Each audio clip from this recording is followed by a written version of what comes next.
Hey, I'm Aria. Let's make Excel Excel. Today, two close cousins ISERROR and ISERR. Both return true when something errors out, false when it doesn't, but they treat one specific error very differently. 3 real examples coming up. First up, ISERROR on a search that works. We want to check whether the word fire appears in Charizard's type, which sits in C2 as fire, flying. Type equals ISERROR, open paren.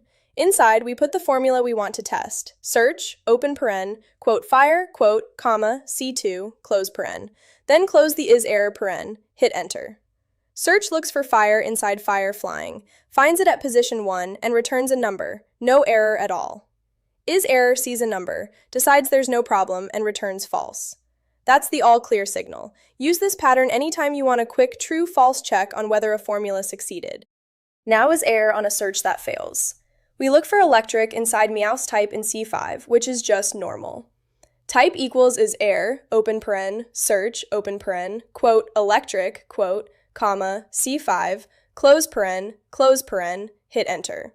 Search can't find electric in normal and throws value error. ISERROR sees the error and returns true. Same idea as ISERROR, just a slightly smaller net. Here's the key difference. We feed both functions the same input, the NA function, which deliberately generates an NA error. First, type equals ISERROR, open paren, NA open paren, close paren, hit enter. The result is false. ISERROR ignores NA on purpose. Now swap ISERROR for ISERROR. Same input, but now we get true. ISERROR catches every error, including NA. That's the only practical difference between the two. So that's ISERROR and ISERR, two information functions that quietly report whether a value is broken. ISERRor catches every Excel error, ISERR catches them all except NA.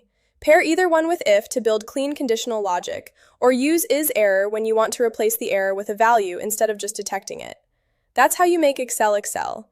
And if you want to take your ISERRor and ISERR formulas and turn them into a web app your whole team can use from any browser, check out SpreadsheetWeb.